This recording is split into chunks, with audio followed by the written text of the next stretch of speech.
এবছর 2025 সালে যারা 11 ক্লাসে পাঠরত তরুণের স্বপ্ন প্রকল্পে তাদের ট্যাবের জন্য যে 10,000 টাকা দেওয়া হয় তা এই বছরে একটু নিয়ম পাল্টেছে। কেননা আগের বছর যখন ট্যাবের টাকা দেওয়া হয়েছিল সেখানে ট্যাবের টাকা অন্যান্য জনের অ্যাকাউন্টে চলে গিয়েছিল। সেই হতেই সরকার নিয়ম পাল্টেছে।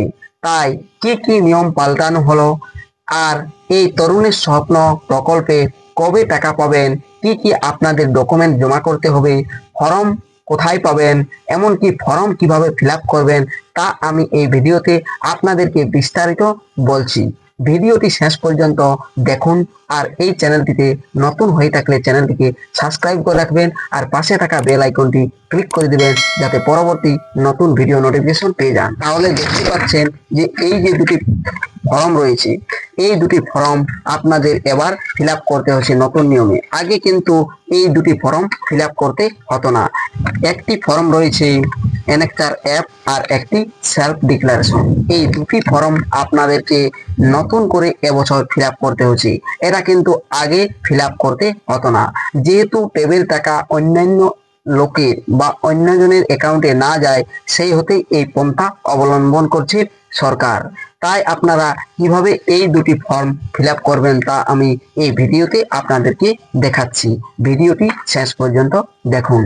চলুন তাহলে ভিডিওটি শুরু করা যাক। প্রথমে আপনারা এই দেখতে পাবেন একটি ফর্ম, এনেকচার অ্যাপ। দেখুন ফর্মটি, format for students bank mandate. এখানে নেম অফ দ্য স্কুল রয়েছে প্রথমে। এখানে স্কুল জন স্কুলে পড়ে সেই স্কুলের নাম লিখতে হবে। এই যে নেম অফ দ্য স্কুল, এই নেম অফ দ্য স্কুলের জায়গায় স্টুডেন্টের স্কুলের নাম লিখতে হবে। তবে মনে রাখবেন সবটাই কিন্তু ক্যাপিটাল লেটারের লিখবেন, স্মল লেটারের লিখবেন না। তারপরে দেখুন রয়েছে সার্কেল। এই সার্কেল অপশনটাতে যে বিদ্যালয়টি কোন সার্কেলে অবস্থান করছে সেটা লিখতে হবে। এরপর লিখতে হবে ব্লক, অর্থাৎ ওই বিদ্যালয়টি কোন ব্লকের আন্ডারে পড়ে সেই ব্লকের নাম এই অপশনটাতে লিখতে হবে। এরপর লিখতে হবে বিদ্যালয়টি কোন ডিস্ট্রিক্ট অর্থাৎ কোন জেলায় অবস্থিত, এখানে সেই ডিস্ট্রিক্টের নামটি লিখতে হবে। এরপর নেম অফ দ্য স্টুডেন্ট, অর্থাৎ স্টুডেন্টের নাম, যিনি এই তরুণের স্বপ্ন প্রকল্পে আবেদন করবেন সেই স্টুডেন্টের নাম ক্যাপিটাল লেটারে কিন্তু সবটাই লিখবেন, লিখে দিবেন এখানে। লিখে দেওয়ার পর নিচে দেখুন mobile number of the guardian. এখানে মোবাইল নাম্বারটা গার্জিয়ানের দিয়ে দেবেন, অর্থাৎ বাবার, স্টুডেন্টের বাবার। এরপর এই যে গার্জিয়ান মোবাইল নাম্বারটা, এটা আপনি হয়তো সেম মোবাইল নাম্বারও রাখতে পারেন। মোবাইল নাম্বার গার্জিয়ান বলতে এখানে ওই বাবার মোবাইল নাম্বারটা দিয়ে দিতে পারেন। অবশ্য যেটি ছাত্রের মোবাইল নাম্বার সেটাও দিতে পারেন এই এই জায়গাটাতে, এখানে গার্জিয়ানের মোবাইল নাম্বার। এরপর mobile number of the student, এই জায়গাটি সবচেয়ে গুরুত্বপূর্ণ। স্টুডেন্টের আধার কার্ডে যে মোবাইল নাম্বারটি লিঙ্ক রয়েছে সেই মোবাইল নাম্বারটি কিন্তু এখানে দিতে হবে। না হলে বাংলার শিক্ষা পোর্টালে যখন এন্ট্রি হবে, এই টাকা পাওয়ার জন্য ভেরিফিকেশন হবে, তখন আধার রেজিস্টার মোবাইল নাম্বারে ওটিপি যাবে, সেই ওটিপিটা লাগবে। তাহলে চালু থাকা যেটি আধার কার্ডের সাথে মোবাইল নাম্বার লিঙ্ক রয়েছে সেই মোবাইল নাম্বারে দিয়ে দেবেন। এরপর আধার নাম্বার অফ দ্য স্টুডেন্টের জায়গায় স্টুডেন্টের আধার নাম্বারটা দিয়ে দেবেন। স্টুডেন্টের আধার নাম্বারটা দিয়ে দেওয়ার পর নিচে দেখুন রয়েছে ক্লাস। ক্লাসটা আপনারা তো জানেন, যেহেতু 11 ক্লাসে পাঠরত এই বছর 2025 সালে নতুন, তাই 11 ক্লাস লিখে দিবেন। তারপর সেকশন রয়েছে, সেকশনটা কি না, এখানে সায়েন্স, কমার্স, নো আর্টস। না হলে আপনারা জেনে নেবেন স্কুল টিচারের কাছ থেকে যে সেকশনের জায়গায় এ সেকশন, বি সেকশন লিখতে হবে না, সায়েন্স, কমার্স, আর্টস এইসব লিখতে হবে। এটা একটু জেনে নিয়ে লিখবেন। এরপর রোল নাম্বার, রোল নাম্বার আপনারা ক্লাসের রোল নাম্বার পেয়ে যাবেন, সেই ক্লাসের রোল নাম্বারে লিখবি। কারণ 11 ক্লাসে তো আর রোল নাম্বার মাধ্যমিকে যেরকম হয় সেরকম তো নয়, তাই ক্লাসের রোল নাম্বার লেখার পর students name as it appears in the bank account, স্টুডেন্টের নাম এখানে ব্যাংক অ্যাকাউন্টটিতে যে হরফে নাম রয়েছে, ব্যাংক অ্যাকাউন্টে যেভাবে নাম লেখা রয়েছে সেভাবেই এখানে কিন্তু স্টুডেন্টের নাম লিখতে হবে। এরপর নেম অফ দ্য ব্যাংক, ব্যাংকের নাম, যে ব্যাংকে টাকাটি নিতে চাইছেন সেই ব্যাংকের নাম লিখতে হবে এই অপশনটাতে। এখানে ব্যাংকের নাম লিখে দেওয়ার পরে আপনি নিচে দেখতে পাবেন ব্রাঞ্চ, এই ব্যাংকটি কোন ব্রাঞ্চে অন্তর্ভুক্ত সেই ব্রাঞ্চের নাম লিখতে হবে আপনাকে। ওই ব্যাংক ব্রাঞ্চের নাম এই জায়গাটাতে, এই যে ব্রাঞ্চ নেম, এই জায়গাটাতে ব্রাঞ্চ নেমটা ব্যাংকের লিখে দিতে হবে। এরপরেই রয়েছে আইএফএসসি কোড, ব্যাংকের আইএফসি কোড। দেখুন এই যে এই জায়গাটি আছে নিচে, যেটাতে ব্রাঞ্চ নেম লিখলেন তারপরে আইএফসি কোড, সেই আইএফসি কোডটা লিখে দেবেন। ব্যাংকের প্রথম পাতায় লেখা থাকে।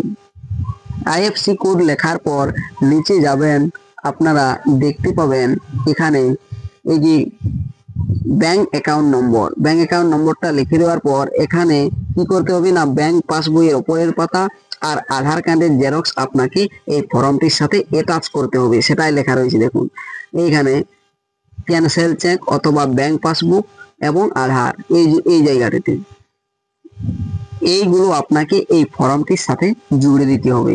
ব্যাংক পাসবইয়ের প্রথম পাতা, এই যে ব্যাংক পাসবুক আর আধার কার্ডের জেরক্স, এইগুলো আপনাকে এই ফর্মের সাথে জুড়ে দিতে হবে।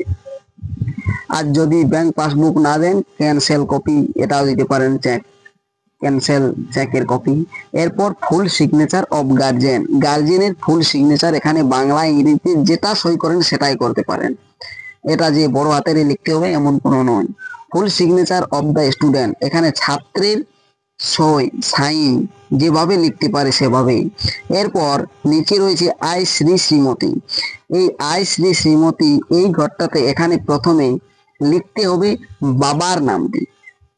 আই শ্রী শ্রীমতী এই অপশনটাতে লিখতে হবে বাবার নাম আর তার নিচে যেটা লেখা আছে এখানে রয়েছে সেখানে লিখতে হবে। এরপর নিচে ডেট দেখুন লেখা আছে, ডেট লিখবেন, ফুল সিগনেচার গার্জিয়ানের, সব শেষে স্টুডেন্টের সিগনেচার করবেন। এরপর দ্বিতীয় ফর্মটি যেটি সেলফ ডিক্লারেশন, এখানে দ্বিতীয় ফর্ম যেটি সেলফ ডিক্লারেশন রয়েছে আপনাদেরকে ফিল আপ করতে হবে। এই যে টু দা HMTIC, প্রথমে এই ফর্মটিতেও আপনাদেরকে স্কুলের নাম লিখতে হবে। দেখুন স্কুলের নামটা এখানে প্রথমে লিখে দেবেন এই ঘরটাতে, এটাও বড় হাতের অক্ষরে অর্থাৎ ক্যাপিটাল লেটারে লিখবেন স্কুলের নাম, যে স্কুলে পাঠরত 11 ক্লাসে। তারপর সার্কেলের নাম, এটা স্কুল থেকে জেনে নেবেন যে কোন সার্কেলের অন্তর্ভুক্ত স্কুলটি। এরপর ডিস্ট্রিক্ট নাম, এই যে এখানে ডিস্ট্রিক্ট নামটি অর্থাৎ জেলার নাম, যে ডিস্ট্রিক্টে ওই স্কুলটি অবস্থিত সেই ডিস্ট্রিক্টের নাম। এরপর Shri madam I Shri miss, এখানে নামটা লিখবেন স্টুডেন্টের নাম, যদি স্টুডেন্ট ছেলে হয় তাহলে সন এটা রাইট চিহ্ন দেবেন, আর যদি মেয়ে হয় স্টুডেন্ট তাহলে ডটার লিখে পরে নিচে যে ঘরটি আছে এই নিচের ঘরটিতে লিখতে হবে বাবার নাম। বাবার নাম যদি মা থাকে তাহলে মায়ের নাম, যদি বাবা সই না করে মা সিগনেচার করে তাহলে মায়ের নাম। এরপর নিচে এই ঘরটিতে লিখতে হবে ক্লাস XI এট স্কুলটার নাম, যে স্কুলে অ্যাডমিশন, স্কুলের নাম এখানে আবারও লিখে দিতে হবে। এরপর ডান সাইডে রয়েছে স্কুল ইউডাইস কোড, যেটা আপনাকে ওই স্কুলের কাছ থেকে জেনে নিতে হবে, স্কুলের ডাইস কোড। এরপর নিচের যে এই জায়গাটি রয়েছে দা ইয়ার অফ 2025, এখানে 2025 লিখে দেবেন। তারপরে আপনি চলে যাবেন নিচের আই ফিউচার ডিক্লেয়ার দ্যাট, এই 10,000 টাকা পাওয়ার জন্য যে ডিক্লেয়ার করা হয়েছে সেটা ইয়ার অফ দা, এইখানেও এই 2025 লিখবেন। এই যে এই ঘরটাতেও এই যে ফাঁকা জায়গাটি রয়েছে এই জায়গাটিতেও লিখবেন 2025।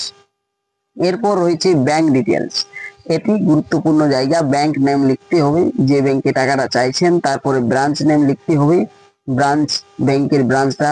এরপর আইএফসি কোডটা লিখতে হবে ব্যাংকের। এই আইএফসি কোড নাম্বার লেখার পর অ্যাকাউন্ট নাম্বারটা লিখতে হবে। অ্যাকাউন্ট নাম্বার লেখার পর নিচের দিকে এই সাইন বাই, এখানে গিয়ে পরে দেখতে হবে কয়েকটি পন্থা রয়েছে, কয়েকটি নিয়ম রয়েছে। দেখুন এখানে নেম লিখতে হবে, সাইন স্টুডেন্টের সাইন, নেম লিখে দিতে হবে। নেম লেখার পর নিচে যাবেন, নিচে দেখবেন লিখতে হবে আধার নম্বর স্টুডেন্টের।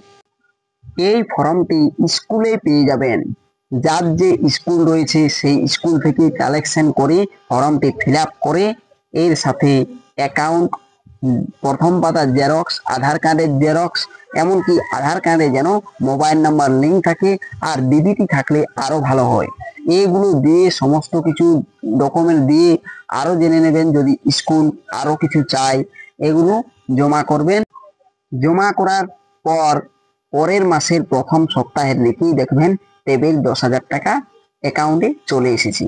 এটা হয়তো আপনারা পুজোর আগেও পেতে পারেন। ভিডিওটি শেষ পর্যন্ত দেখার জন্য অসংখ্য ধন্যবাদ।